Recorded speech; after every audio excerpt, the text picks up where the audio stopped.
Assalamualaikum warahmatullahi wabarakatuh.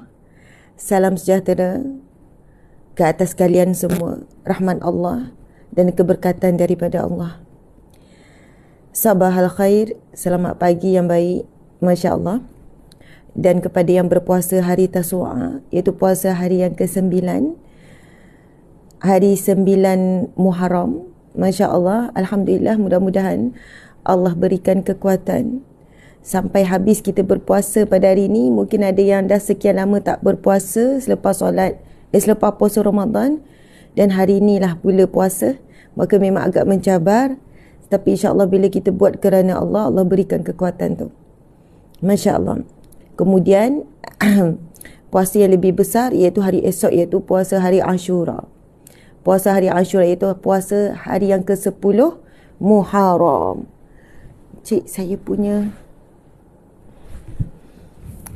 hari ke-10 Muharram. Masya Allah. Insya Allah, Alhamdulillah. Bagi yang tak berpuasa, bolehlah kita gantikan dengan amal-amal soleh yang lain. Sebab ada yang bertanya, Ustazah, saya uzur, saya tak puasa. Sedihlah pula. Saya baru ada kesedaran je untuk berpuasa ni. Selama ni tak tahu pun ada puasa hari Tasu'a, hari ke-9 Muharram, ada ke-10. Barulah belajar, tahun ni baru tahu. Okey. Maka, tuan-puan dimati Allah sekalian, kepada yang mungkin tak kuat nak berpuasa, pada dia boleh puasa, tak kuat nak bangun apa semua tu. Okey, dan puasa sunat ni tuan-puan sekalian, boleh je selagi sebelum zuhur. Boleh. Selagi sebelum zuhur boleh puasa sunat. Boleh niat. Maksud boleh niat tu, tuan-puan dimati Allah sekalian, selagi mana kita tak makan tak minum. Saya nak biar betul. Okey. Yang ni pun saya ingat sikit je. Biasalah orang perempuan kan. Okey. Jangan tengok muka saya macam kurang bermaya tu. Oh, memang agak kepenatan dan kestresan sikit. 2 hari berturut-turut saya pergi temu duga untuk tauliah. Dan semalam tauliah di Pahang agak mencabar. Sebenarnya semua mencabar, tapi tauliah di Pahang semalam lebih mencabar dengan soalan yang agak berat, agak susah, dan banyak juga saya tidak mampu nak menjawabnya dengan baik. Saya minta maaf je dengan panel. Minta maaf, saya tak tahu. Minta maaf, saya tak tahu. Sebab temu duga untuk tauliah ni, tuan-puan sekalian, dia bukan satu bidang je. Bidang akidah, bidang fiqh, bidang tasawuf, soalan isu semasa, soalan yang zaman-zaman belajar dulu. Ya Allah. Macam itulah ceritanya. Jadi saya kan berturut semalam hari Rabu, hari Selasa sampai malam juga saya urusannya di Kedah untuk tauliah di sana. Di Kedah, di Perlis. Lepas tu saya ke sampai rumah dah lewat malam. Pukul 4.30 pagi dah bersiap bertolak ke Pahang. Sampai malam tadi. Dari Pahang sebenarnya petang. Lepas tu ada meeting dekat KL sampai malam. Begitulah. Lepas tu kita akan rasalah badan kita ni bila kita dah push non-stop dalam tempoh beberapa hari. Jadi insya-Allah mudah-mudahan usaha dan ikhtiar untuk dapat tauliah seluruh Malaysia ni, sebab kena pergi setiap negeri ya. Kena mohon setiap negeri, kena buat temu duga dengan panel-panel, ada dengan mufti, kadang timbalan mufti, pegawai-pegawai tinggi, jabatan mufti, majlis agama. So agak quite tough juga sebenarnya. Tapi kena teruskan. Minggu depan saya akan buat temu duga tauliah Terengganu, dan mungkin akan diusahakan sekali dengan Kelantan. Maksudnya lepas tu saya pergi Kelantan untuk tauliah Kelantan. Lepas tu tengoklah pula macam mana. Lepas tu pergilah semua negeri lah macam tu. Alhamdulillah yang kata pasal puasa tu kan. Okey, sahabat-sahabat di mata Allah sekalian, dan anak-anak yang mungkin on the way nak sampai sekolah ngam-ngam dengan waktu ni, selamat belajar, dan ibu ayah yang sedang menghantar dan mungkin dah on the way pulang ataupun sudah menuju ke tempat kerja, saya doakan semuanya berjalan dengan lancar. Allah permudahkan segala urusan. Allah jadikan urusan kita hari ini semuanya sebagai satu ibadah, insya-Allah. Ya, saya memang mohon kat Johor, tapi Johor tak buka untuk tauliah selain daripada warga Johor. Walau bagaimanapun Selangor saya dah settle lama. Saya dah ada tauliah Selangor lebih kurang 3 tahun. Dah lama tauliah jaiz. Tauliah wilayah persekutuan dah lama juga, 2 tahun lebih. Tauliah Negeri Sembilan dah lama sangat lah. Negeri Sembilan paling lama lah, 5 tahun lebih, 6 tahun dah kot. Tauliah Sarawak saya dah ada 4 tauliah. Saya dah selesai 2 temu duga, 2 negeri. Lepas ni saya akan pergi semua negeri. Macam tu. Alhamdulillah. Sahabat-sahabat yang dikasihi lagi dihormati, jangan lupa sebaik keluar daripada rumah nak baca apa. Siapa boleh tulis, keluar daripada rumah baca apa. Ini pesanan Nabi ni. InsyaAllah ada rezeki saya ke Johor. Tauliah Penang, Alhamdulillah Tauliah Penang. Saya minta maaf masa tulisan tu tertinggal nama Penang, tapi lepas tu saya dah edit, dah masukkan Penang. Tauliah Penang pun saya dalam proses. Mungkin waktu terdekat ni, sebab kita dah ni, saya bukan melalui kabel-kabel ke, tak ada. Saya buat permohonan normal, saluran biasa, siapa-siapa yang mohon. So saya pun tunggu waktu yang saya dapat tahu daripada Wakil Penang. Maksudnya urusan tu dengan ni, Ustazah insyaAllah tak lama lagi Ustazah akan melalui proses lah di Penang, dan saya akan dapat tauliah di Penang insyaAllah. Kota Kinabalu hadir, terima kasih. Ya, terima kasih yang menuliskan. Baik, dengarkannya sahabat-sahabat nikmati Allah sekalian. Nabi SAW bersabda, barang siapa yang keluar daripada rumah lalu membaca Bismillahi tawakkaltu ala Allah, la hawla wa la quwata illa billah. Bismillahi tawakkaltu ala Allah, la hawla wa la quwata illa billah. Subhanallah. Baca tu. Kalau rasa tak boleh nak catat sekarang, anda boleh dengar semula ataupun cari saja Google doa sebaik keluar daripada rumah. Bismillahi, dengan nama Allah. Bismillahi tawakkaltu ala Allah. Saya bertawakal ataupun menyerah diri kepada Allah. La haula wa la quwata illa billah. Tidak ada daya dan tidak ada upaya kecuali kekuatan itu daripada Allah. Jadi sahabat-sahabat yang dirahmati, dikasihi, disayangi sekalian, Nabi sambung lagi hadis, siapa yang keluar daripada rumah, apapun urusan lah, tuan pusing nak pergi pasar ke, nak pergi cari barang, nak pergi kerja ke, nak pergi makan pagi ke, nak pergi mana-mana ke, keluar daripada rumah, sebab dalam rumah ada tempat kita berlindung daripada bahaya zahir dan bahaya yang tak nampak, bahaya batin, gangguan jin, syaitan, iblis, sihir ke apa ke, gangguan manusia. Kan kita masuk rumah, kita kunci pintu, kita rasa selamat, rasa tenang kan, rasa dilindungi. Sebab itu masuk rumah, kaki kanan dan bagi salam, baca bismillah, bagi salam bismillahirrahmanirrahim, Assalamualaikum. Jadi subhanallah, lepas tu insya-Allah syaitan-syaitan, iblis, apa-apalah yang nak mengganggu kita, dia tak boleh masuk dan kita terlindung di dalam rumah kita. Masuk tak kaki kanan, bila nak keluar rumah kaki kiri. Sebab daripada tempat perlindungan, kita nak masuk ke satu tempat yang terbuka, yang terdedah kepada bahaya yang kita nampak dan tak nampak. Kalau kita drive ataupun tak drive ke apa semua, ada bahaya di atas jalan raya, ada bahaya dengan manusia sekitar, kita tidak tahu. Tak sama perlindungan di luar, pendedahan kita kepada bahaya di luar dengan di dalam rumah, tak sama. So bila keluar daripada rumah, sunatnya kaki kiri. Lepas tu bacalah Bismillahi tawakkaltu ala Allah. Nabi bersabda, barang siapa yang keluar daripada rumah lalu dia membaca Bismillahi tawakkaltu ala Allah, la haula wa la quwata illa billah, maka akan dikatakan kepadanya, bagi kamu perlindungan, bagi kamu kecukupan, dan bagi kamu petunjuk. 3 Nabi sebut. Bagi kamu perlindungan, bagi kamu kecukupan, dan bagi kamu petunjuk. Maka syaitan pun bercakap sesama mereka, alangkah ruginya kita, malangnya kita. Syaitan ni, dia frust bila dengar ada hamba Allah, bila keluar dari rumah baca zikir tu. Sebab dia kata tidak ada peluang untuk kita mengganggu dia tu. Tak ada peluang dah kita nak kacau dia tu. Sebab hamba Allah itu sudah pun mendapat perlindungan, sudah mendapat kecukupan, dan sudah mendapat petunjuk. Ya, jadikan ayatul kursi sebagai ayat pelindung memang boleh. Nak jadikan Al-Fatihah sebagai pelindung diri, boleh. Nak jadikan 3 kul, boleh. Sebenarnya ayat-ayat Al-Quran ni yang paling utama adalah saat kita membacanya, kita baca dengan hati yang hadir, khusyuk, dan kita membacanya dengan niat. Bacalah dengan niat, jangan baca tanpa niat.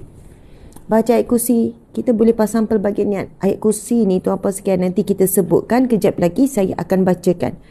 2 dalil, 2 hadis Nabi yang berkaitan dengan kepoweran. Kepoweran ayatul kursi. Orang uzuhid pun boleh baca. Sebelum tidur baca, bangun tidur baca, teringat baca. Saya akan berkongsi 2 fadilat, 2 kelebihan ayatul kursi. Subhanallah. Dalil kelebihan ayatul kursi. Masya Allah. Okey, sahabat-sahabat dimati Allah sekalian, kalau tak puas hari ni, puas hari esok saja boleh tak? Jawapannya boleh. Boleh sahabat-sahabat, boleh. Tak apa, boleh dibaca. Boleh dibaca pula. Boleh berpuasa. Minta maaf ya, tak stabil sikit. Tidak cukup nak cover balik tenaga. Okey. Subhanallah. Okey, tak apa. Ini sekejap lagi kita akan bacakan kelebihan ni. Sahabat-sahabat yang dirahmati Allah, subhanallah. Sekejap. Okey.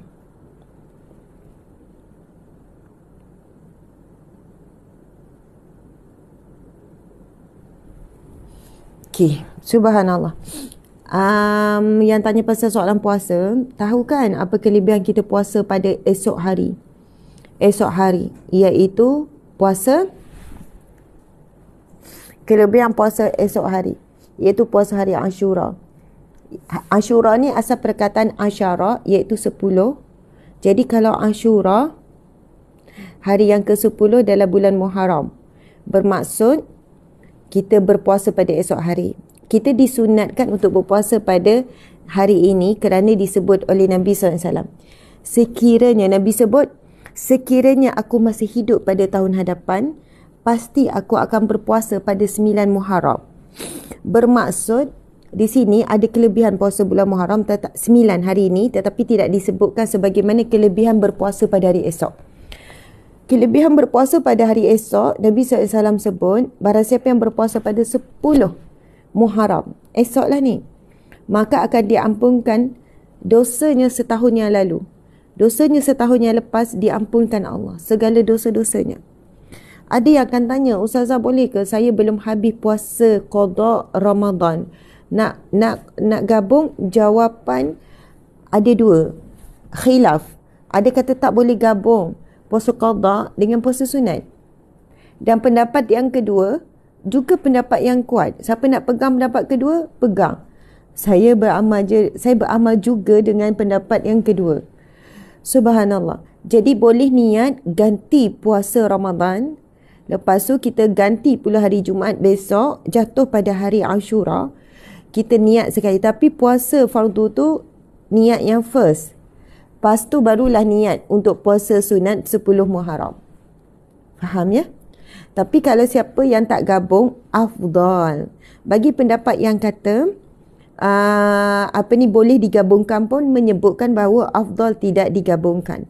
So esok niat je puasa sunat. Niat je puasa sunat hari Ashura, yang mana ganjarannya Nabi kata akan diampunkan segala dosanya setahun yang lalu. Dengan puasa 1 hari kerana Allah, mengharapkan pengampunan Allah. Lepas tu qadaklah hari-hari yang lain. Itu lebih afdal. Tapi nak gabung harus, jawapannya boleh. Gabung terus. So tak adalah kita rasa berat untuk berpuasa, ala-ala nak puasa sunat terus niat puasa ganti. Saya pun beramal dengan pendapat yang kedua. So jangan gaduh sebab kedua-dua pendapat ada hujah yang kuat. Okey? Masya Allah. Sahabat-sahabat di TikTok, mari kita sebarkan sebab sebelum ni kena ban. So kita nak naik balik TikTok ni makan masa lah. Sebelum ni kena ban seminggu, lepas tu ni lah baru boleh balik. Boleh kan niat puasa sunat dahulu, selepas itu baru baca niat qada? Tidak, sebab macam ni. Sebenarnya niat ni, sebab puasa fardu tu, puasa qada tu lebih besar. Kalau anda puasa niat saja, puasa sunat saja, lepas tu anda tak niat puasa qada, dia tak akan dapat qada tu. Tapi kalau kita niat puasa qada, lepas tu kita tak niat puasa sunat, tapi kebetulan puasa qada kita jatuh hari Isnin dengan hari Khamis ataupun pada hari esok, maka sebahagiannya ulama mengatakan dia terus mendapat pahala puasa sunat sebab dia berpuasa qada pada hari sunat. So sebab itu puasa qada itu lebih besar, sahabat-sahabat.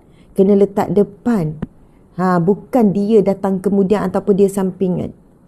Dapat dua-dua pahala. InsyaAllah. Dosa tu macam mana? Dosa macam mana diampunkan Allah? Dosa-dosa kecil, dan insyaAllah mudah-mudahan dosa besar pun Allah ampunkan, mudah-mudahan. InsyaAllah. Yang jelas sahih ada dosa-dosa kecil diampunkan. Tetapi jika kita berpuasa dengan rasa berdosa, dengan mengharapkan Allah ampunkan dosa-dosa besar, maka dosa besar pun diampunkan semuanya. Dosa besar, dosa kecil, bezanya begini. Dosa kecil dia boleh diampunkan Allah, digugurkan Allah, walaupun kita tidak minta khusus untuk diampunkan Allah dosa kecil. Kadang dosa kecil ni kita tak sedar kita buat ni. So kalau kita ambil wuduk, dosa kecil digugurkan. Bila kita solat Zuhur, lepas tu kita solat Asar, segala dosa kecil antara dua waktu solat ini digugurkan dosa. Itu hadis Nabi yang sahih. Antara solat ke solat menggugurkan dosa, Nabi kata. Orang yang solat Zuhur, lepas tu dia solat Asar, in between tu ada buat dosa-dosa kecil. Mungkin dosa hati, mungkin dosa mata, mungkin dosa telinga mendengar benda-benda maksiat, benda-benda yang tak elok, gini-gini. Subhanallah. Lepas tu, in between tu, lepas tu solat Asar, maka antara solat ke solat digugurkan dosa. Ambil wuduk digugurkan dosa. Bahkan dosa kecil juga boleh gugur kerana perbuatan baik. Kita buat ibadah, kita buat amal soleh, kita buat kebaikan, menggugurkan dosa-dosa kecil. Tetapi dosa besar syaratnya kena taubatan nasuha. Kena ada betul-betul mohon taubat yang jelas. Ya Allah, aku bertaubat ya Allah di atas segala dosa-dosa besarku ya Allah. Tak apalah sebut dosa, tak sebut besar pun tak apa. Yang aku dah lupa ya Allah, dosa-dosaku ya Allah. Ada penyesalan, kena sebut khusus mohon taubat. Kena sebut mohon taubat. Maksudnya sebut tu sebenarnya nak membenarkan apa dalam hati. Kalau dosa kecil tak sebut pun, dosa tu akan gugur dengan amal-amal soleh. Faham perbezaannya? Kalau dosa besar kena ada penyesalan. Syarat dosa besar diampunkan kena taubatan nasuha. Taubatan nasuha, rukun dia sekurang-kurangnya 3. Yang pertama, nekat penyesalan betul dalam hati. Hati tu menyesal, bukan menyesal mulut je. Lepas tu kedua, tinggalkan terus perbuatan mungkar tu. Tinggalkan. Kemudian yang ketiga, bernekat tidak mengulangi. Itu 3 prinsip bagi dosa besar untuk diampunkan Allah. Walaupun dosa yang telah melakukan khurafat ataupun syirik. Melakukan syirik ni, khurafat ni. Buat perbuatan khurafat ni. Pergi jumpa bomoh ni. Siap minta pengeras lagi. Bomoh minta pengeras, dah bagi pengeras. Lepas tu kita pun bawa balik barang pula. Gantung situ, gantung sini. Untuk kedai majulah, apalah. Lepas tu bila dengar ceramah baru tahu benda tu salah. Itu perbuatan yang syirik. Dan hampir jelas syirik tu. So, menyesal, taubat. Apa yang kena buat adalah, ya Allah, aku buat perbuatan syirik walaupun maju apa semua. Tetapi dalam murka Allah, ya Allah, Allahu Akbar, menyesal-menyesal. Terus ambil benda-benda yang digantung, yang kata tangkal, yang jadi pelari semua tu, buang. Lepas tu nyesal, lepas tu nekat tak nak ulang dah. Walaupun lepas tu ada ujian dengan perniagaan, orang tak ramai ke apa, tapi nekat tak nak ulang dah. Jadi cukuplah 3 syarat asas bagi taubatan nasuha. Bagi orang minta taubat, ya Allah aku mohon ampun, ya Allah aku tidak tutup aurat dengan baik, ya Allah menyesalnya sebab berniaga aku sanggup dedah itu dedah ini, tunjuk itu tunjuk ini, ya Allah. Apa yang perlu dibuat? Menyesal dah. Kedua, tinggalkan terus. So tutup aurat. Ketiga, nekat tidak akan mengulangi lagi. Jelas ya? Alhamdulillah. Masya Allah. Subhanallah. Okey, baik. Kita dah bagi contoh-contoh tu kan. Kepada sahabat-sahabat di muka buku lebih kurang 3,200, di TikTok 2,100, 5,300, campur ni 6,000 semua. Alhamdulillah sahabat-sahabat. Apakah amalan jika kita uzur pada hari Ashura? Ya, bagi wanita yang uzur yang sedang haid, kita hanya tak boleh berpuasa dan baca Quran yang besar. Quran jumlah banyak. So, Ustazah boleh baca ayat kursi, boleh buat amalan-amalan lain. Dan waktu yang sama hati kita rasa sedih tak dapat berpuasa. Bukan hore. Hore aku uzur, tak puasa, tak apa. Tak adalah seteruk sangat. Macam tu kan. Jangan. Kena rasa sayang. Kena rasa, ya Allah, uzur pula. Dalam setahun sekali je hari Ashura, diampunkan setahun dosa yang lalu. Ya Allah, mudah-mudahan dengan rasa penyesalan tu, maka Allah berikan kepada kita pahala ibarat kita berpuasa. Allah itu sangat baik, bersangka baik dengan Allah. Itu yang pertama ya. Mesti hadirkan rasa penyesalan dan rasa insya-Allah tahun depan mudah-mudahan dapat puasa hari Ashura. Saya sebut begini berlandaskan hadis Nabi. Nabi bersabda, barang siapa yang melazimi sesuatu amalan lalu terhalang kerana keuzuran, maka diperintahkan Allah kepada malaikat untuk mencatat pahala umpama dia melakukannya dengan sempurna. Itu dalil yang pertama. Dalil yang kedua, barang siapa yang berniat melakukan suatu amalan lalu terhalang daripada dia melakukan, dia dicatat umpama seperti melakukan, lebih kurang, barang siapa yang berniat saja lalu terhalang, dia telah diberikan pahala umpama dia melakukan. Dan sekiranya dia betul-betul melakukannya, dia tak ada halangan untuk melakukan niat nak puasa, dan dia tidak ada halangan, lepas tu dia berpuasa, maka digandakan pahala baginya 10 kali ganda sehingga 700 kali ganda. Hadis sahih riwayat Bukhari. Allah itu sangat baik. Allah cuma nak hati kita. Allah nak hati kita. Hati kita ketika melakukan ibadah dan ketika keinginan kita melakukan ibadah. Jadi, first, saya bagi jawapan kepada yang bertanya, Ustazah bagi wanita haid, nifas, sayang Ustazah baru tahu pasal hari Ashura ni kelebihannya diampunkan dosa setahun yang lalu. Tapi saya uzur Ustazah sekian-sekian. Ataupun saya sakit tak boleh puasa. Maka rasa itu sudah diberi pahala oleh Allah. Rasa sedih, rasa rugi, rasa sekian-sekian tu, mudah-mudahan dengan keikhlasan, rasa bukan dibuat-buat. Kalau belum ada rasa, kena buat rasa lah ni. Bila kita dah tahu kelebihan, kena ada rasa. Orang beriman mesti mencintai apa sahaja yang Allah cinta. Dan Allah sangat cinta orang yang berpuasa pada esok hari. So, tuan-tuan sekalian, mudah-mudahan Allah tetap beri kita pahala. Mudah-mudahan bersangka baik. Yang kedua, boleh buat semua amalan kecuali 2. Iaitu, kecuali 3. Tak boleh puasa, tak boleh solat. Ketiga, tak boleh baca Al-Quran. Yang jelas, ia adalah surah yang panjang dan memang niat baca Quran. So, kalau kita niat baca zikir dan mesti ayat itu, ayat yang ada dalil tentang fadilat. Tentang kelebihannya, boleh kita baca walaupun uzur. Ayatul Kursi, 3 kul, Al-Fatihah, ayat lazim, 10 ayat awal surah Al-Kahfi, 10 ayat akhir, sebab memang disebut ada fadilat dia. Perlindungan daripada Dajjal dan segala fitnah akhir zaman. Ya, Allah sangat baik sahabat-sahabat. Sahabat di TikTok jangan lupa, dah ramai tu, sebarkan lagi. Dan seperti biasa, pejuang-pejuang tap-tap 1 million ya. Hari ni saya takkan berhenti, lagi tak sampai 1 million. Walaupun macam kurang sihat, kurang tenaga sikit. Subhanallah, nak qada solat yang pernah ditinggalkan. Okey, kalau jawab soalan ni memang banyak sahabat-sahabat. Kita nak mulakan majlis kita. Kita tak baca lagi sebenarnya zikir harian, tapi kita ringkaskan. Cuma sahabat-sahabat, seperti biasa, wahai pejuang media sosial, pejuang dakwah media sosial UAH, anda semua adalah pejuang media sosial dakwah UAH.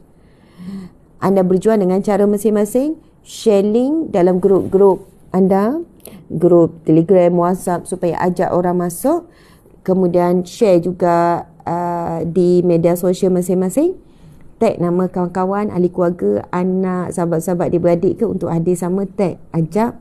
Ataupun anda boleh teruskan bagi emoji, sebab emoji semua tu good, love, apa semua tu menguatkan engagement dan menaikkan reach. Macam itulah algoritma media sosial ni.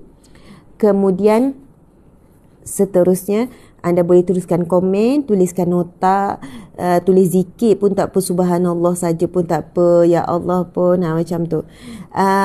Kemudian yang ketiga, anda boleh teruskan terima kasih yang bagi infak dalam bentuk star, infak dalam bentuk gift, dan infak-infak yang lain yang direct ke akaun media sosial kita, akaun media production UAH. Kerana dengan itu ia membantu gerak kerja dakwah kita. Alhamdulillah. Ada yang tanya, Ustazah, saya tak puasa hari ini, saya puasa hari Jumaat, kena ke puasa hari Sabtu? Sahabat-sahabat dimati Allah sekalian, sebenarnya disunatkan untuk bukan hari Jumaat saja, tetapi biar ada puasa yang mengiringi. Tapi kalau tak puasa pun tak apa, tak jadi berdosa. Maksudnya soalan yang bertanya, Ustazah, tak apa ke kalau puasa hari Jumaat saja, esok untuk hari Ashura sehari saja, saya tak puasa hari ini, hari Sabtu pun saya tak puasa?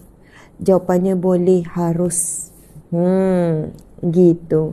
Subhanallah, alhamdulillah. Okey, sama-sama jom kita sama-sama. Yang uzur pun boleh baca. Kita nak baca surah Al-Fatihah. A'udzubillahi minasyaitanirrajim. Bismillahirrahmanirrahim.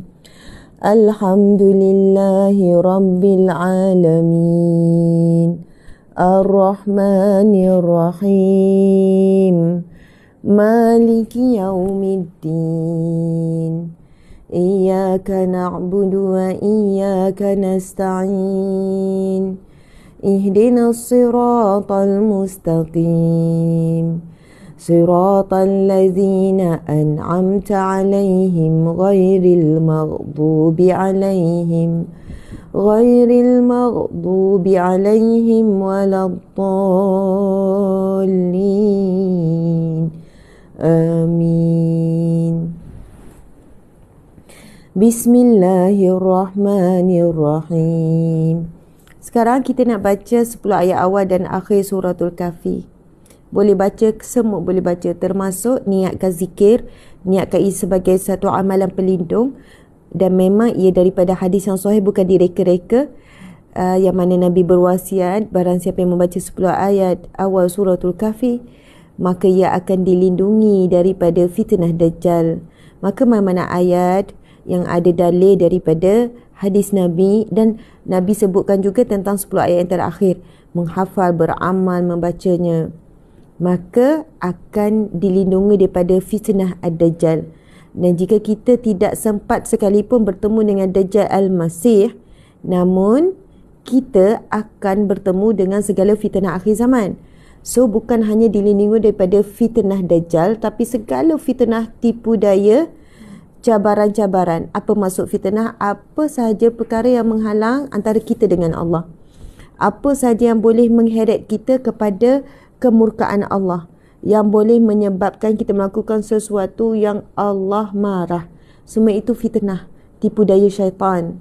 Jadi sahabat-sahabat, amalannya adalah 10 ayat terawal dan 10 ayat terakhir. Jadi insya-Allah kita sama-sama membacanya. A'udzubillahi minasyaitanirrajim. Bismillahirrahmanirrahim. Alhamdulillahilladzi anzala ala 'abdihil kitaba wa lam yaj'al lahu 'iwaja qayyiman liyunzira ba'san shadidan min ladunhu wa yubashshiral mu'minin alladhina ya'maluna as-salihati anna lahum ajran hasana ماكثين فيه أبدا وينذر الذين قالوا اتخذ الله ولدا ما لهم به من علم ولا لآبائهم كبرت كلمة تخرج من أفواههم إن يقولون إلا كذبا فلعلك باخع نفسك على آثارهم على آثارهم إن لم يؤمنوا بهذا الحديث أسفا إنا لجاعلون إنا جعلنا ما على الأرض زينة لها لنبلوهم أيهم أحسن عملا وإنا لجاعلون ما عليها صعيدا جرزا أم حسبت أن أصحاب الكهف والرقيم كانوا من آياتنا عجبا إذ أوى الفتية إلى الكهف فقالوا ربنا آتنا من لدنك رحمة وهيئ لنا من أمرنا رشدا. Sama-sama ikut saya. Rabbana atina min ladunka rahmah wa hayyi lana min amrina rasyada. Rabbana, wahai Tuhan kami, atina, kurniakan buat kami, min ladunka rahmah, daripada sisimu, rahmatmu ya Allah. Wahayyi lana min amrina, dan sempurnakanlah bagi kami dalam setiap urusan kami, rasyada, petunjukmu yang jelas. Amin. Ada yang tanya, Ustazah baca ayat apa daripada surah apa? Saya membacakan ayat 1 hingga ayat 10 daripada surah Al-Kahfi, yang merujuk kepada hadis Nabi. Barang siapa yang membaca, menghafal, beramal dan meyakini 10 ayat terawal surah Al-Kahfi ini, maka dia akan dilindungi oleh Allah daripada fitnah Dajjal ataupun segala fitnah akhir zaman. Segala maksud fitnah ni bukannya tuduhan palsu sahaja. Fitnah ni bermaksud godaan, tipu daya ataupun kegelinciran kita sebagai umat akhir zaman. Okey, sekarang baca 10 ayat akhir juga sama fadilatnya. Kalau kita baca yang depan je rugilah. Sebab Nabi sebut dua-dua. So perlindungan tu complete lah bila baca 10 ayat awal dan 10 ayat akhir. Okey, siapa yang tak mampu hafal, baca. Tak mampu baca, dengar. Dan kita sebagai wanita, kadang kita ada uzur. Ya, bukan kadang, memang ada uzur lah setiap bulan. Mana yang belum menopause, maka boleh baca dengan niat zikir. Okey, niat zikir ni kita tak boleh langsam semua ayat niat zikir. Mana-mana ayat yang ada dalil khusus yang menyebutkan tentang kelebihan dan fadilat. Maksudnya kita dijumpa. Subhanallah, Puan Linda, Ustazah nak jumpa kau ke galeri Ustazah, belum ada rezeki dapat jumpa. Ya, kadang jarang sangat saya berada di galeri. InsyaAllah ada satu hari Allah izinkan kita jumpa, insyaAllah. Baca 10 ayat terakhir ya. A'udzubillahi minasyaitanirrajim.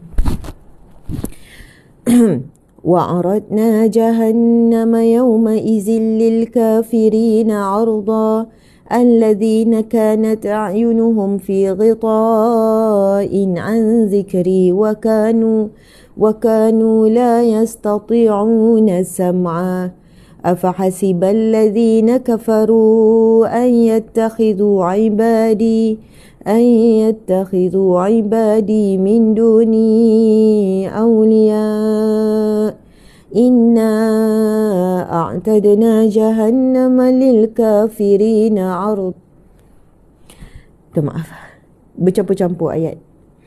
إِنَّا أَعْتَدْنَا جَهَنَّمَ لِلْكَافِرِينَ نُزُلًا قُلْ هَلْ نُنَبِّئُكُمْ بِالْأَخْسَرِينَ أَعْمَالًا الَّذِينَ ضَلَّ سَعْيُهُمْ فِي الْحَيَاةِ الدُّنْيَا وهم يحسبون أنهم يحسنون صنعا أولئك الذين كفروا بآيات ربهم ولقائه فهبطت أعمالهم فلا نقيم لهم يوم القيامة وزنا ذلك جزاؤهم جهنم بما كفروا واتخذوا آياتي ورسلي هزوا إن الذين آمنوا وعملوا الصالحات كانت لهم جنات الفردوس نزلا خالدين فيها لا يبغون عنها حولا قل لو كان البحر مدادا لكلمات ربي لنفد البحر قبل أن تنفد كلمات ربي ولو جئنا. Saya macam saya tersilap, saya ada tersilap. قل لو كان البحر مدادا لكلمات ربي لنفد البحر قبل أن تنفد كلمات ربي ولو جئنا بمثله مددا قل إنما أنا بشر مثلكم يوحى إلي أنما إلهكم إله واحد فمن كان يرجو لقاء ربه فليعمل عملا صالحا ولا يشرك بعبادة ربه أحدا. صدق الله العظيم. Alhamdulillah. Ada yang tanya, Ustazah, fitnah akhir zaman tu termasuk sihab tu ke? Termasuk. Ajaran sesat itu fitnah akhir zaman, ajaran khurafat, amalan-amalan syirik, godaan-godaan dunia, fitnah, tipu daya dan semua. Subhanallah. Sekejap minta maaf. Dan semua itulah sahabat-sahabat dimati Allah sekalian adalah fitnah akhir zaman. Apa sahaja perbuatan ataupun tipu daya ataupun sesuatu yang menjauhkan kita daripada Allah, semua itu fitnah akhir zaman. Yang menyesatkan kita, yang menjumahkan kita kepada maksiat, itu fitnah akhir zaman. Jadi 10 ayat awal dan 10 ayat surah Al-Kahfi ini adalah perlindungan, benteng diri kita yang sangat kuat, yang sangat hebat daripada kita melakukan kegelinciran, dosa, maksiat dan sebagainya. Okey, 10 ayat terakhir bermula ayat 100. Sebenarnya bermula daripada ayat 101. Terima kasih yang bertanya soalan ya. Sebenarnya bermula daripada ayat 101 kalau perasan. Memang 10 ayat tu daripada ayat 101 sampai ayat 110. Jadi cukup 10 kan. Tapi saya selalu mula dengan ayat yang ke-100. Ayat ke-100 jadi 11. Sebenarnya dari segi maksud, bila terus pergi kepada ayat yang ke-101, ayat tu dia bermula dengan allazi, iaitu yang. Dia penjelasan kepada ayat yang ke-101 adalah penjelasan kepada ayat 100. Sebab itu saya baca daripada ayat 100. Siapa yang baca betul-betul 10 ayat terakhir, sebenarnya boleh anda baca daripada ayat 101. Why saya baca daripada ayat 100? Sebab ayat 101 ayat penjelasan kepada ayat 100. So saya rasa tergantung. Permulaan tu dia menjadi tergantung. Tapi kalau siapa baca ayat 101 sampai ayat 110 dah sempurnalah. Okey. Dan saya tak ada hujah apa-apa. Ustazah bid'ah ke ni? Amalan tambahan. Ini amalan sunat ya. Dan amalan ni umum. So, siapa baca betul-betul 10 ayat terakhir bermula pada ayat 101 silakan, dan afdal. Maksudnya bagus. Nak sebut afdal macam ni. Saya tetap sebut 10 ayat terakhir. So, tak ada isu lah. Tak ada isu. Cuma saya mulakan dengan satu ayat permulaan tu daripada satu ayat awal sebelum. So, kita baca bukan kurang. Kita baca lebih satu ayat. Mudah-mudahan ia tidak mengurangkan pahala dan tak kuranglah pahala. Yakin. Tak ada isu di situ. Jadi kurang pahala ke, Ustazah ni buat tambahan bacaan. Okey. Contohlah kita baca ayat kursi. Ayat kursi itulah ayat kursi yang kita tahu. Allahu la ilaha illa huwal hayyul qayyum. Lepas tu kita tambah, kita sambung bacaan selepas ayat kursi. Tidak ada isu, tak ada masalah sedikit pun. Pahala pun bertambah. Okey, sahabat-sahabat. Cuba perhatikan maksud pada ayat yang ke-100. Ayat yang ke-100 maksudnya adalah Dan kami tunjukkan neraka Jahannam dengan jelas pada hari itu kepada orang kafir. Wa aradna jahannama yawma idzil lil kafirina arda. Dan kami tunjukkan neraka Jahannam dengan jelas pada hari itu kepada orang kafir. Lepas tu ayat yang ke-110 menjelaskan siapakah orang yang kafir itu. Alladzina kanat a'yunuhum, iaitu orang-orang yang mata hatinya dalam keadaan tertutup, tidak mampu memperhatikan tanda-tanda kebesaranku, dan mereka juga tidak sanggup mendengarnya.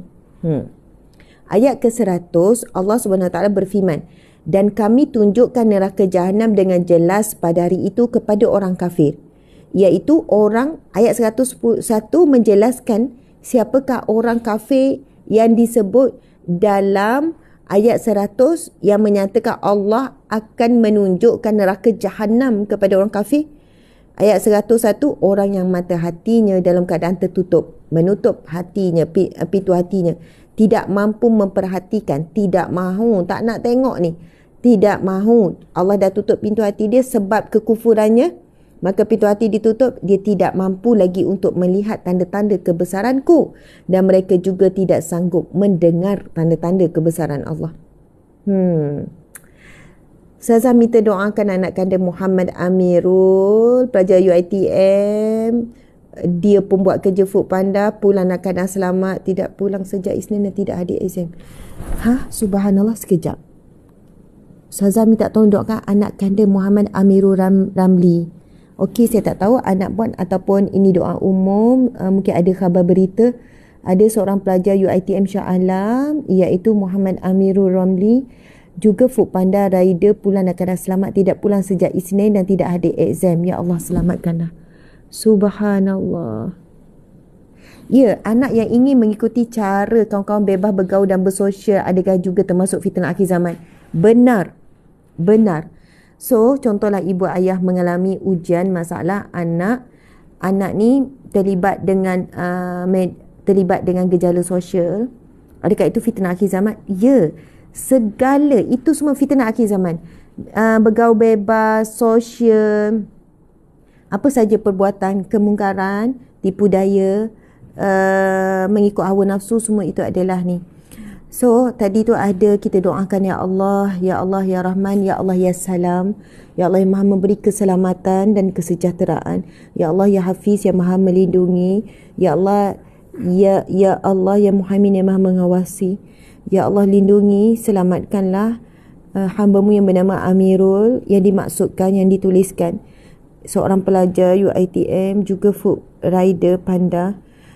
Ya Allah, kembalikanlah ia dalam keadaan selamat kepada keluarganya. Ya Allah, berilah petunjuk-Mu, Ya Allah. Berilah petunjuk-Mu, Ya Allah. Berikanlah petunjuk-Mu, Ya Allah. Amin ya rabbal alamin. Betul Ustazah? Sekejap, betul Ustazah. Satu grup dengan anak saya. Subhanallah. Anak kanda Muhammad Amirul Ramli, satu grup dengan anaknya. So dia mohon kita doakan. Kalau hari Isnin, hari ni Selasa, Rabu, Khamis dah 3 hari tak pulang.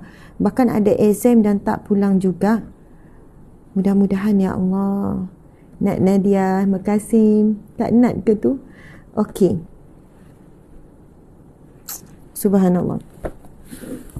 Sahabat-sahabat, mari kita lunakkan hati kita lagi. Jom kita lembutkan lagi hati kita. Jom kita ringankan segala beban berat yang sedang kita tanggung sekarang. Jom sahabat-sahabat, kita kuatkan jiwa kita, rohani kita, kentalkan hati kita dengan menyebut dan memuji nama-nama Allah. InsyaAllah. Nabi SAW bersabda, Inna lillah, sesungguhnya di sisi Allah, tis'atun wa tis'ina isman. Sesungguhnya di sisi Allah, Allah memiliki 99 nama. Mi'atan illa wahidan, 100 kecuali 3. Saya dah pening. Okey. 100 kecuali 1. Maksudnya Allah ada 99 nama. Man ahsaha dakhala jannah. Siapa yang membacanya, siapa yang menghafal dan beramal dengannya, maka dia akan dijamin masuk syurga. Dakhala jannah. Dia pasti akan masuk syurga, sahabat-sahabat. Sorry ya, saya nampak macam lemah. Memang saya kurang sihat. kurang rehat, kurang kuat. Subhanallah. Sama-sama sahabat-sahabat dimati Allah sekalian, kita bacakan Asmaul Husna ni 99 kali. Siapa yang tengah drive, tengah buat kerja ke apa, boleh sambil-sambil lidah kita tu baca nama-nama Allah. Fadilatnya sangat besar, akan diberikan kurniaan Allah syurga. Boleh jadi hati kita yang sedang berat, sarat, rasa sempit, rasa tak tenang, rasa tak kuat, rasa tak tertuara, rasa blur, rasa tak tahu apa, rasa macam tak tahulah ustazah, saya tak tahu apa yang punca saya tak tenang. Tak tahu semua itu puncanya adalah daripada hati kita. Kita boleh cari 1001 sebab yang membuatkan kita stres. Kita boleh listkan. Saya sebenarnya stres dengan suami saya, dengan anak saya, dengan jiran saya, dengan kawan saya, dengan rakan sekerja, dengan bos, dengan kerja yang tak habis-habis, dengan itu, dengan ini, ada kawan. Memang semua itu di luar kawalan kita. Yang kita mampu kawal sekarang adalah hati kita. Allah berfirman, ala bizikrillahi tatmainnul qulub. Hanya senya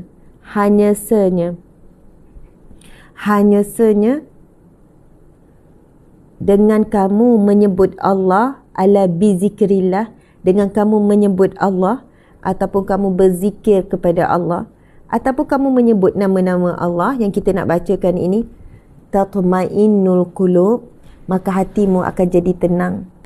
Tatmainu juga hatimu jadi kuat, hatimu jadi aman, hatimu jadi tenteram. Subhanallah. Dan apabila hati kita kuat, aman, tenteram, syaitan pun tak boleh nak bisik dengan ujian yang sedang kita hadap. Sebab syaitan memang suka saat kita diuji, syaitan akan lemahkan kita, lemahkan fikiran kita, lemahkan mental kita, lemahkan emosi kita. So kita akui dan maafkan diri kita yang lemah. Memang manusia Allah ciptakan, khuliqal insan dha'ifa, diciptakan manusia itu dhaif. Manusia itu memang diciptakan dengan lemah. Lemah tubuh badannya, lemah fizikal, lemah fikiran, lemah emosi. Ada waktunya kita lemah, ada waktunya kita kuat. So terima, maafkan diri. Jangan duduk ungkit lagi dalam fikiran. Mari ingat-ingat lagi kesalahan kita. Apalah aku buat macam tu? Kenapalah aku jawab macam tu? Macam saya lah ni, duk ingat-ingat lagi timur duga semalam. Kenapalah jawab macam tu? Ya Allah, kenapalah kemanapalah tu telah mengambil banyak energi kita. Kenapa tu telah membantukkan langkah kita. Kenapa tu telah memendekkan umur kita. Maksud pendek umur tu, patut sejam tu kita buat sesuatu, dapat sesuatu yang lain. Tapi duk fikir benda yang lepas, kita duk mengundur ke belakang. So dah rugi umur. Jadi subhanallah, zikrullah ini kita tidak tahu kekuatannya. Kita tidak nampak terus masa zikir tu terus settle masalah, tak. Tetapi first dia akan beri ketenteraman, ketenangan, kekuatan kepada hati. Dan syaitan sangat frust bila tengok kita mula menyebut Allah. Okay, so Asmaul Husna. Jom kita kuatkan diri kita, ringankan beban kita, lapangkan hati kita, kuatkan mental kita, emosi kita. Ya, saya dah baca Yasin dan solat hajat juga, insyaAllah. Untuk anak yang hilang tu kan, insyaAllah. Okay, baca semua. Bismillahirrahmanirrahim. Nas'aluka ya man huwa Allahul ladzi la ilaha illa huwa ar-rahmanur rahim al-malikul qudusus salamul mu'minul muhaiminul azizul jabbar al-mutakabbirul khaliqul bari'ul musawwirul ghaffar Al-Qaharul Wahhabur Razzaqul Fatahul Alim Al-Qabidul Basitul Khafidul Rafi'ul Mu'izzul Muzillus Sami' Al-Basirul Hakamul Adl Al-Latiful Khabir Al-Halimul Azim Al-Ghafurul Syakur العلي الكبير الحفيظ المقيت الحسيب الجليل الكريم الرقيب المجيب الواسع الحكيم الودود المجيد الباعث الشهيد الحق الوكيل القوي المتين الولي الحميد المحصي المبدع المعيد المحيي المميت الحي القيوم الواجد الماجد الواحد الأحد الصمد القادر المقتدر المقدم المؤخر الأول الآخر الظاهر الباطن الوالي المتعالي البار التواب المنتقم العفو رؤوف المالك الملك ذو الجلال والإكرام المقسط الجامع الغني المغني المانع الضار النافع النور الهادي البديع الباقي الوارث الرشيد الصبور الذي ليس كمثله شيء وهو السميع البصير اللهم صل أفضل الصلاة على أسعد المخلوقات كسيدنا محمد وعلى آله وصحبه وسلم عدد معلوماتك ومداد كلماتك كلما ذكرك الذاكرون وغفل عن ذكره الغافلون.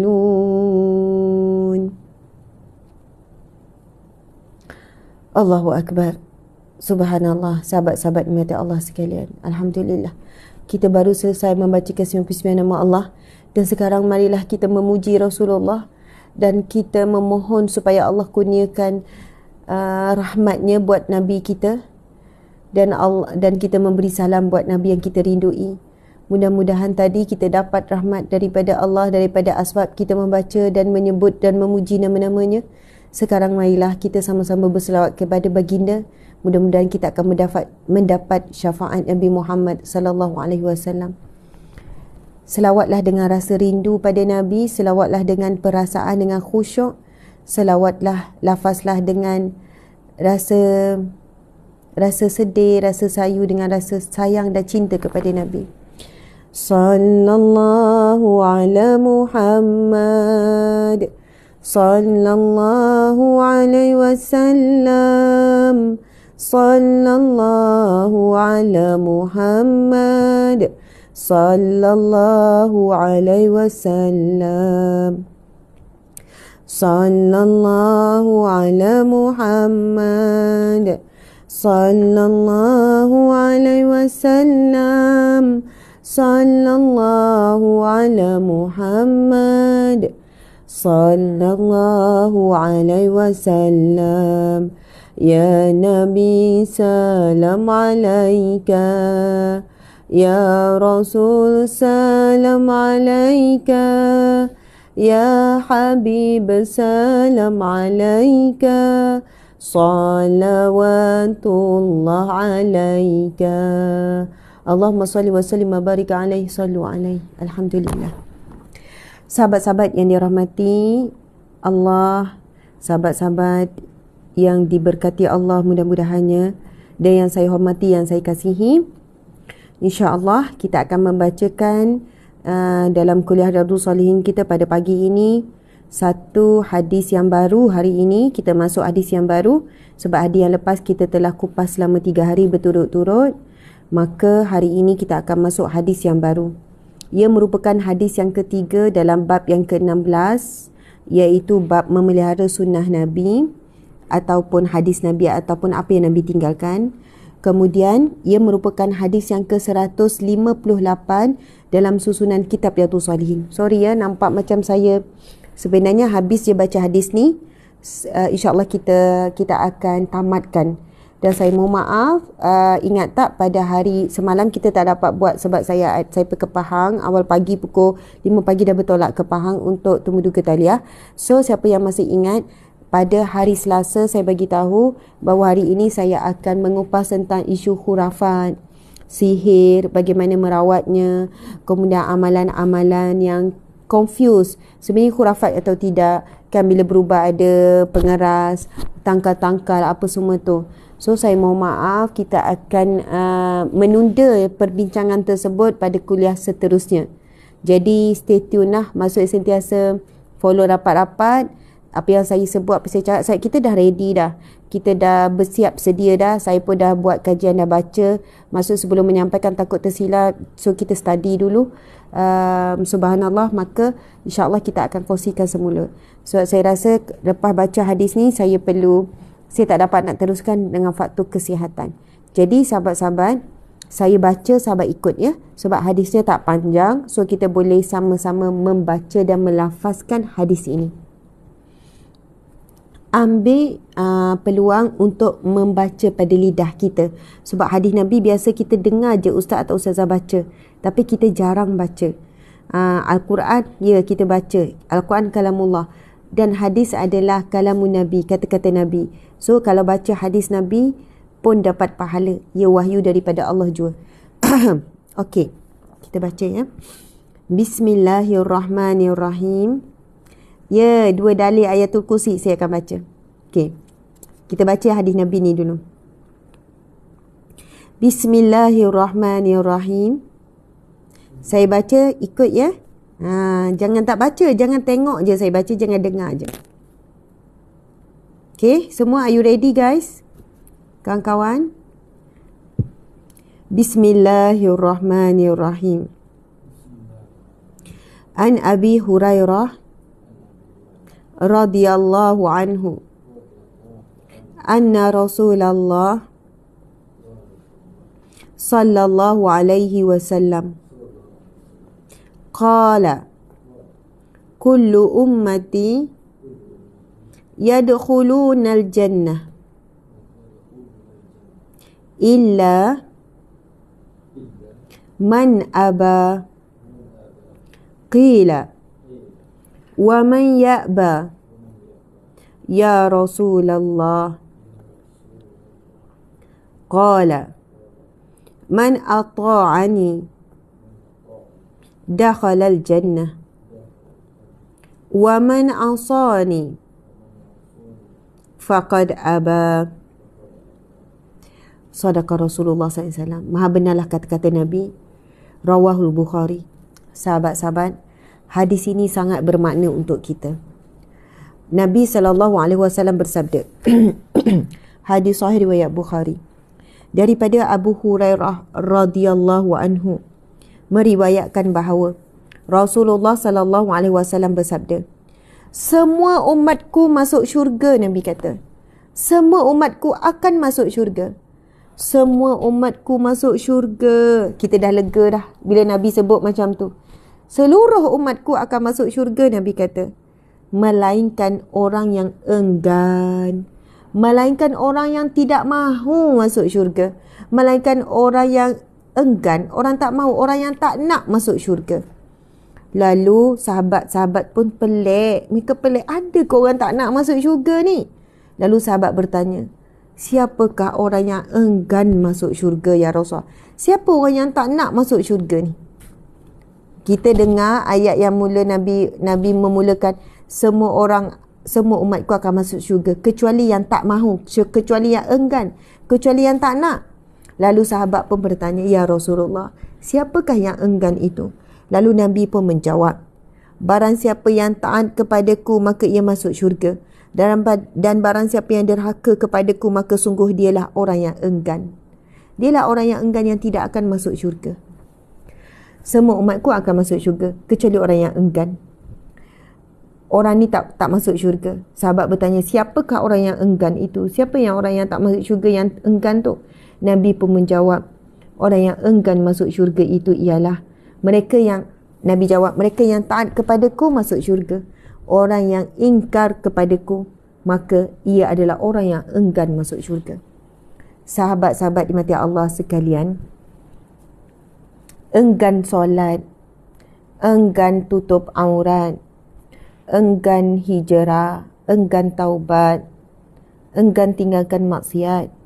Sebenarnya enggan itu membawa kepada keengganan masuk syurga.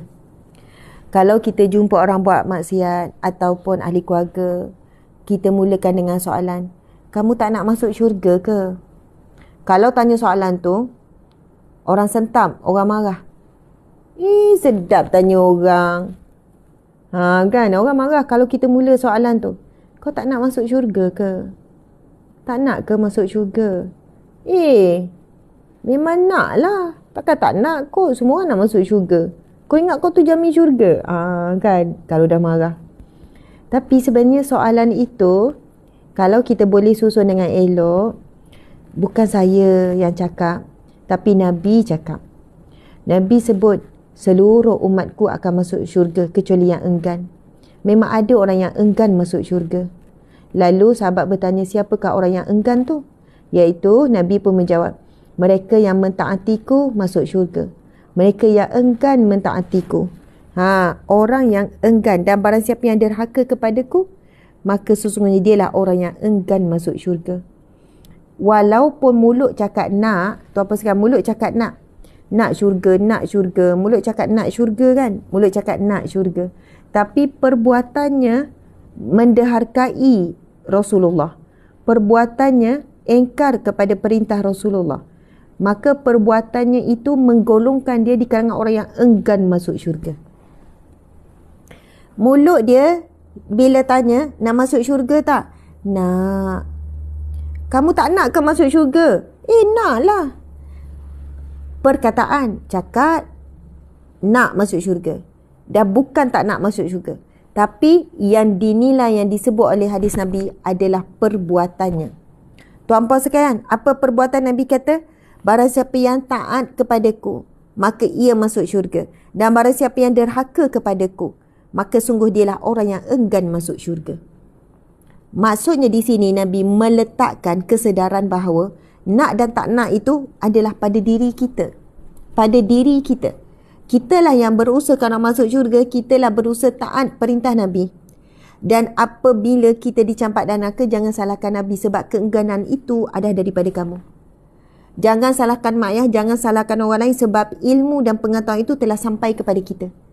So, kalau dicampakkan ke dalam neraka, itu adalah disebabkan keengganan kamu, keengganan sesiapa yang tidak mahu mentaati perintah Allah dan Rasulnya. So, perintah Nabi dan juga larangan Nabi yang derhaka kepada Nabi adalah dalam bentuk apa? Apa yang diwajibkan, apa yang diharamkan, apa yang diharuskan, apa yang disunatkan. Sebab apa yang dimakruhkan. Jadi, enggan ini bukan hanya pada lidah. Kamu enggan ke masuk syurga? Naklah, takkan tak nak kot. So, susulan tu yang penting. Membuktikan bahawa kita benar-benar enggan. Tuan-puan sekalian. Contohlah, ada orang ajak kita kepada sesuatu yang bahaya. Sesuatu yang bahaya. Okey, jom kita lompat ketinggian 3 meter.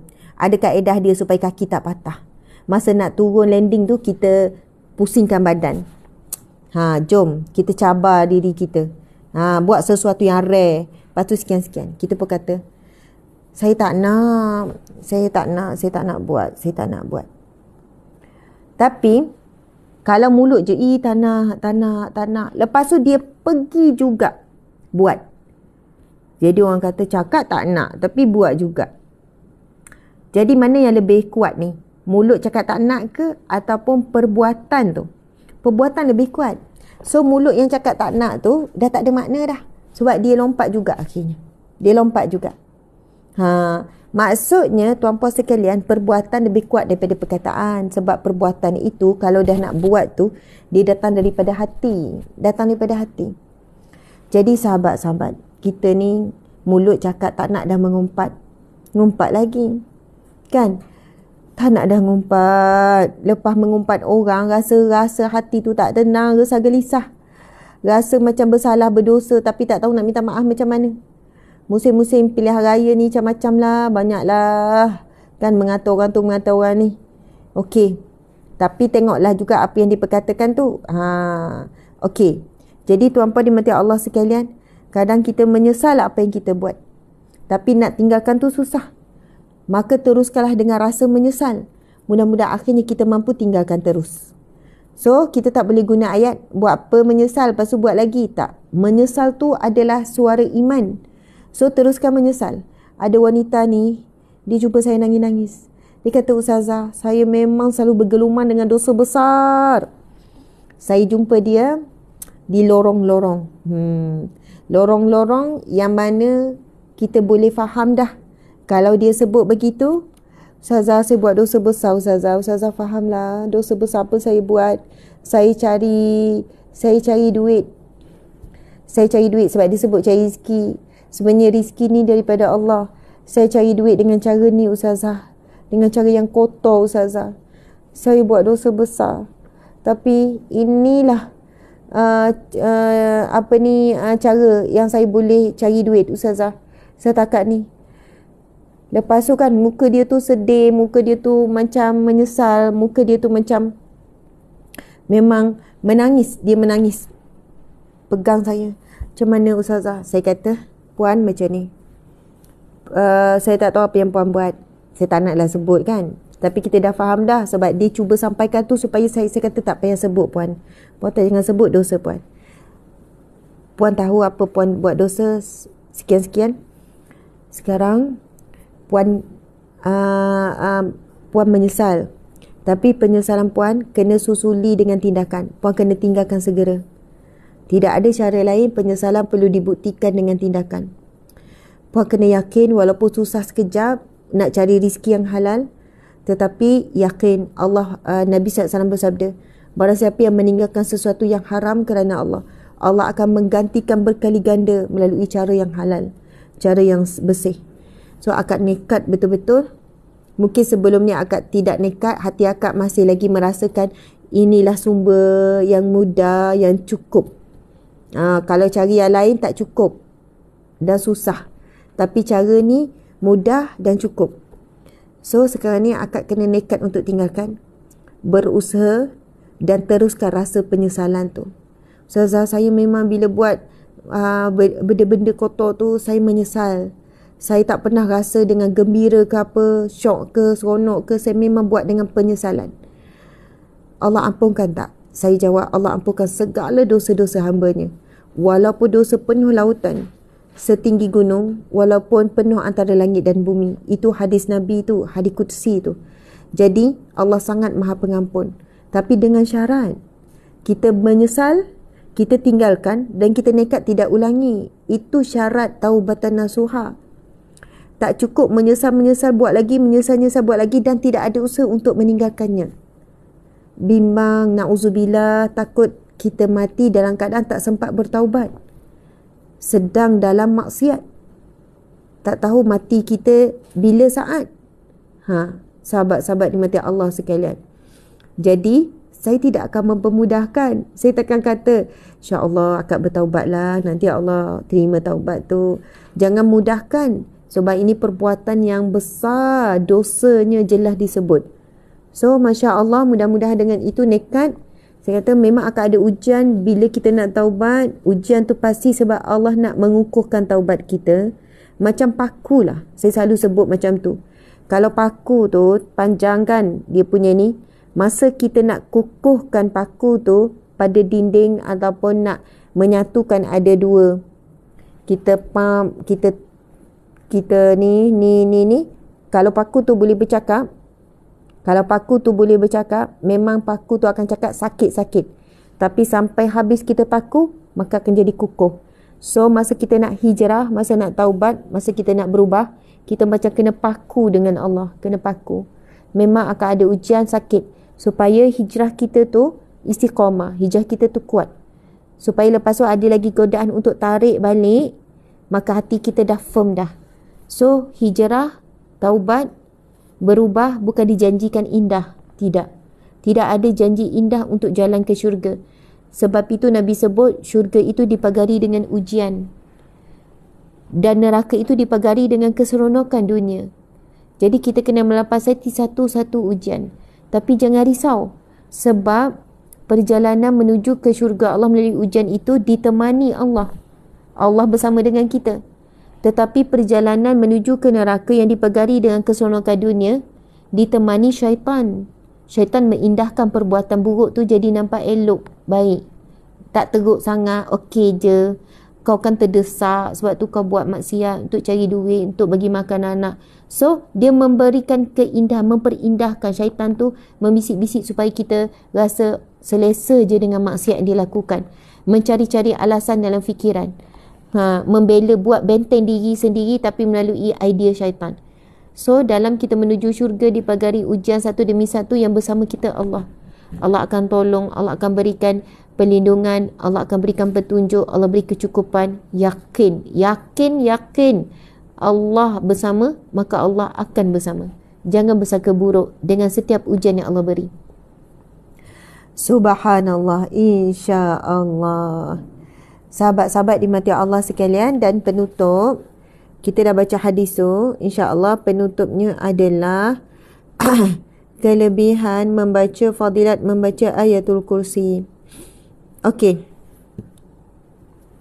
Nabi SAW bersabda, sebab saya dah janji di awal tadi, saya nak bacakan 2 dalil fadilat kelebihan membaca ayatul kursi. Bila kita dah sebut ni, kita baca fadilat dulu, kita baca dalil dulu, lepas tu kita sama-sama baca ayatul kursi. Orang wanita haid, uzur pun boleh baca niat zikir. Yang nifas lepas bersalin pun boleh baca. Nabi SAW bersabda, man qara'a 4 ayati min awali suratil Baqarah wa ayatul kursi wa ayatani ba'da ayatil kursi wa 3 min akhir suratil Baqarah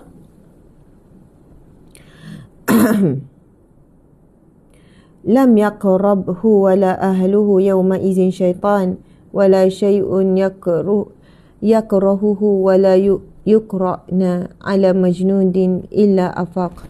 Encik Suami, boleh tak Encik Suami tolong cari ayatul kursi dalam ni, sebab saya nak bacakan hadis yang dijelaskan dalam Al-Quran ni. Nabi SAW bersabda, sesiapa sahaja yang membaca 4 ayat pertama surah Al-Baqarah, kemudian ayatul kursi, kemudian 2 ayat setelah ayatul kursi, kemudian 3 ayat terakhir suratul Baqarah, jadi banyaklah pula. Tapi saya dah baca ni, kita dengarkan saja. Ini dalil yang dibawakan oleh yang diberikan oleh tim. Sebenarnya ada dalil yang khusus, dia ayatul kursi saja.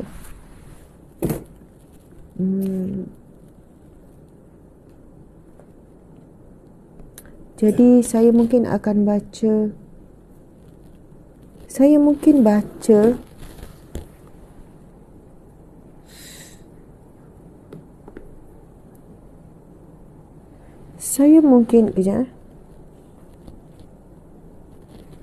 baca dalam kitab yang lain yang menjelaskan, ada bawah dia hadis Nabi kelebihan ayatul kursi. Okey, tak apa. Terima kasih Encik. Makin tak larat dah rasa. Okey, sahabat-sahabat, bacaan yang saya sebut ni kita dengar dulu. Maka dia dan keluarganya tidak akan didekati pada hari itu, tak boleh didekati oleh syaitan. Syaitan pun nak datang dekat pun. Tidak pula didekati oleh sesuatu yang tidak disukainya. Sesuatu yang tak suka pun tak boleh mendekatinya. Kemudian, dan tidaklah 2 ayat dibacakan pada orang gila kecuali akan sedar atas izin Allah. Bahkan orang yang kurang siuman ataupun orang hilang diri dia. Mungkin bahkan orang yang kurang dirinya ni, maksudnya mungkin disihir, tak sedar, tak waras. Orang yang tidak waras pun insya-Allah akan sedar dengan izin Allah.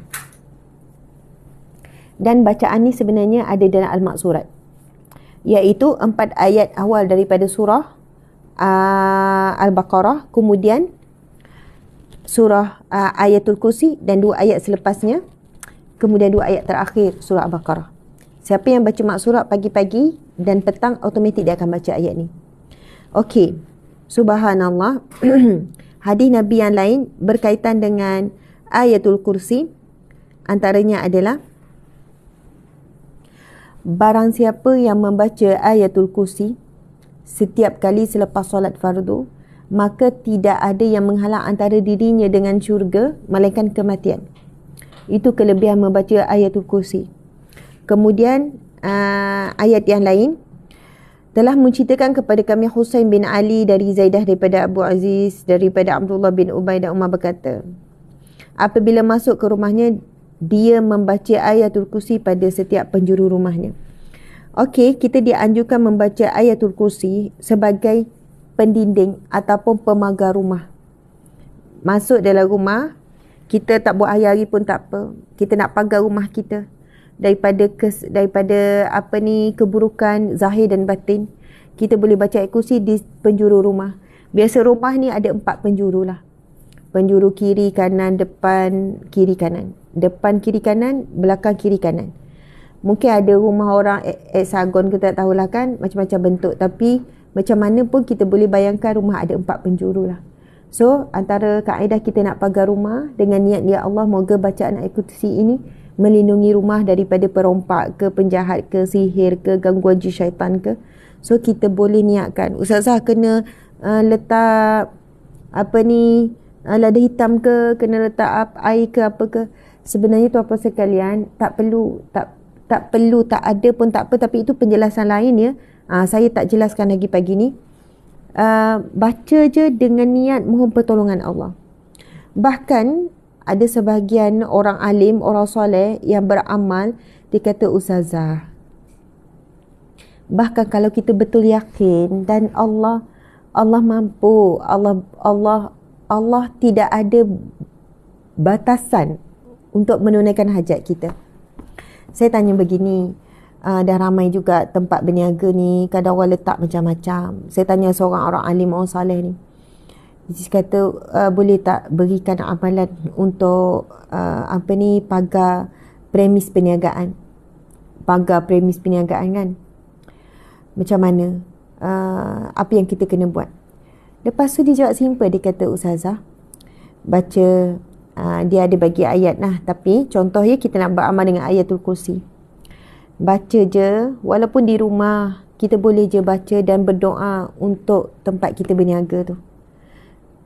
Bukan semestinya kita kena pergi depan, lepas tu kita duduk dekat pintu, lepas tu kita baca. Yang penting baca tu dengan khusyuk, penuh mengharap dan bersangka baik dan bergantung penuh dengan Allah. Lepas solat, kita mungkin baca, ya Allah, mudah-mudahan ya Allah dengan bacaan surah ayatul kursi ini ya Allah, maka ya Allah sekiranya ya Allah, buanglah apa yang tidak sepatutnya. Kita cakap umum pun boleh. Allah Maha faham, Allah Maha tahu, Allah Maha memahami apa yang kita nak sebenarnya, apa yang kita perlu. Kan Allah Maha mendengar walaupun isi hati kita. Kita nak pendinding. Kita nak pendinding. Kan? Sebab dah ada ramai yang cakap, ustazah, saya rasa macam samalah juga tempat pemi perniagaan kami. Orang berniaga, benda sihir semua ni, benda ada, benda wujud. So, subhanallah, kita boleh je selepas solat, kita baca, kita niatkan semoga apa yang kotor, apa yang buruk, apa yang merosakkan, apa yang ni dihilangkan oleh Allah Subhanahu Wa Taala, dan mudah-mudahan ia menjadi satu pagar kepada ni daripada hasad dengki manusia. Jadi kita pun baca walaupun di rumah. Tapi kalau nak baca dekat depan pintu kedai ke, boleh, tak ada masalah. Boleh baca, boleh berdoa di mana sahaja, boleh berzikir di mana sahaja. So boleh jadi bila duduk di situ, dia kata, ustazah, kalau saya duduk di situ dan saya baca, saya mohon dengan Allah perlindungan, dan jika ada dihilangkan oleh Allah, saya rasa lebih khusyuk. Silakan. Boleh jadi saat kita duduk di situ, kita boleh lebih khusyuk. Ada yang kata, ustazah, kalau duduk situ saya rasa macam lain macam je, rasa orang perhati, orang tengok, jadi riak pula ustazah nak baca tu. Jadi saya tak suka, saya baca lepas solat dengan niat sekian. Maka silakan. Masya Allah. Sebenarnya sejauh mana keyakinan dan pengharapan dan pergantungan kita kepada Allah ketika kita meminta itu jauh lebih penting. Terima kasih sahabat-sahabat di TikTok, dah 1 million, dah tap like semua tu. Barakallahu fikum. Moga Allah memberkati kalian dan semua yang menyokong gerak kerja dakwah secara online ini. anda yang buat komen, anda yang bagi emoji, anda yang hadir walaupun tak buat apa-apa, anda yang bagi star. Ya Allah, 9,000 pada hari ini. Terima kasih infak yang begitu banyak. Kemudian yang bagi gift, yang hadir lebih kurang 4,000, 5,000, 6,000, 7,000, 8,000, hampir 9,000, 8,600, 8,700 macam tu. Terima kasih banyak. Hanya Allah yang maha membalas segala kebaikan yang kalian berikan di IG, di TikTok, di MB. Sebab semua itu mengukuhkan engagement. Komen kukuhkan engagement, like, bagi semua tu, reach kita jadi kuat, platform dakwah kita jadi kuat. Tak mudah nak hilang, tak mudah jatuh dan sebagainya. Dan ia jadi reach naik, ramai yang tahu. Jadi mudah-mudahan dengan hadis yang kita sebutkan tadi, beberapa hadis, sebenarnya ada banyak lagi hadis, kelebihan ayatul kursi, subhanallah. Ayat kursi tu punya agung mencucikannya, menyifatkan dengan sifat layak. Subhanallah. Sebenarnya banyak lagi dalil tentang ayatul kursi ni. InsyaAllah kita akan sambung untuk kuliah seterusnya. Kita beritahu banyak lagi, kita tambahkan lagi keyakinan kita nak beramal dengan ayatul kursi. Alhamdulillah. Makasih. Ada yang kata, Ustazah, makasih tak jemu berkongsi ilmu. Saya nak ucap terima kasih. Tak jemu hadir majlis ilmu. Setiap pagi saya ucap terima kasih sangat. Sahabat-sahabat semua tak jemu hadir, tak jemu bagi sokongan, tak jemu mendoakan, tak jemu. Kalian semua lagi hebat, lagi luar biasa. Subhanallah, tanpa kalian, sahabat-sahabat semua, perjuangan medan dakwah online ni tidak boleh berjalan seperti yang sedang kita lihat hari ni. Macam pagi ni 8,000 lebih yang hadir di semua ni, 8,000, 9,000, Masya Allah. Saya Asma Harun sayang sangat sahabat semua kerana Allah, kerana Rasulullah. Mudah-mudahan di sini kita bertemu, di syurga Allah kita bersatu.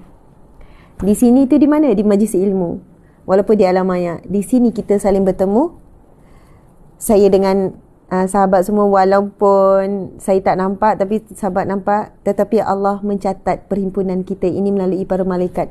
Walaupun kita berhimpun di waktu yang sama, di tempat yang berbeza, tapi mudah-mudahan Allah akan himpunkan kita kembali di syurga.